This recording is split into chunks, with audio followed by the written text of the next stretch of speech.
massaggio del bambino è una pratica diffusa a livello internazionale grazie a Vimala McClure, che è l'ideatrice della sequenza del massaggio, e all'Associazione Internazionale Massaggio Infantile, che poi ha il suo corrispondente italiano nell'AIMI. L'AIMI, l'Associazione Italiana Massaggio Infantile, forma ogni anno molti insegnanti che sono abilitati all'insegnamento del massaggio ai genitori. In particolare i corsi si rivolgono a genitori che hanno bambini tra 0 e 12 mesi e vengono tenuti in un ambiente che deve risultare confortevole, tranquillo, sereno. Di conseguenza si predilige l'insegnamento in piccoli gruppi di genitori, al massimo 4-5 famiglie. Viene incoraggiata la presenza di mamma e papà, anche se molto spesso poi partecipano effettivamente le mamme, e viene promosso l'insegnamento del massaggio, ma non come semplicemente l'esecuzione di movimenti in sequenza, quanto piuttosto come un momento di vera condivisione della mamma con il suo bambino, ma anche della mamma con altre mamme che partecipano al corso insieme a lei, con le quali può confrontarsi e vivere dei momenti di scambio e di crescita insieme.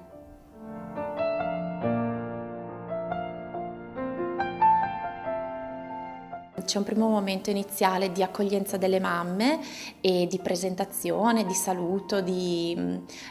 rompighiaccio, quindi per scaldare un po' l'atmosfera e creare un clima di amicizia.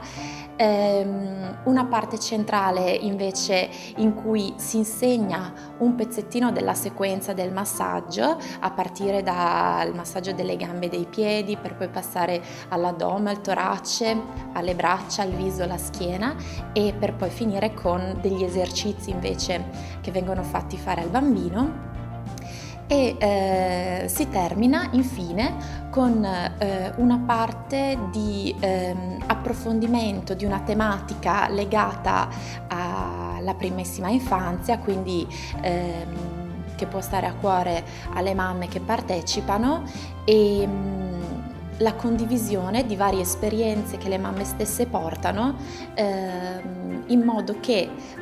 possano trarre beneficio non solo appunto dall'insegnamento del massaggio, ma anche dallo scambio tra di loro, che porta di solito a una rassicurazione in merito a quelli che possono essere i dubbi o le insicurezze che accompagnano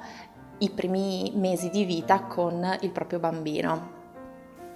Alle mamme che partecipano viene fornito tutto il necessario per vivere un'esperienza piacevole, per poter massaggiare il proprio bambino, quindi a partire da un telino e un cuscino comodo su cui appoggiare il proprio piccolo, l'olio per il massaggio, delle salviettine per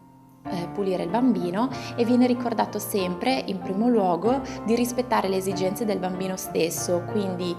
se un bambino sta dormendo verrà lasciato dormire e verrà usata una bambola al suo posto. Se un bambino ha bisogno di mangiare, la mamma potrà tranquillamente allattarlo, cambiarlo o seguire quello che è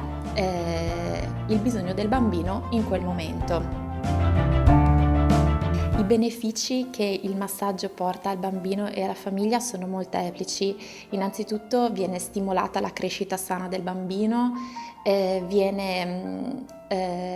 facilitata la formazione del legame di attaccamento tra il bambino e le sue figure di riferimento, vengono dati dei suggerimenti per alleviare dei piccoli dolori, fastidi che possono caratterizzare la crescita del bambino soprattutto nei primi mesi di vita, e il bambino apprende anche cosa significa essere toccato in modo positivo, in modo buono, quindi un tocco che non è aggressivo e che vuole in qualche modo essere un insegnamento anche per il suo futuro, per prevenire l'aggressività del bambino nei confronti degli altri. Il massaggio del bambino è quindi più di una pratica, va al di là della semplice esecuzione di movimenti in sequenza, ma è un vero e proprio momento di condivisione molto bello ed arricchente per tutta la famiglia, e di conseguenza non vi resta che provarlo.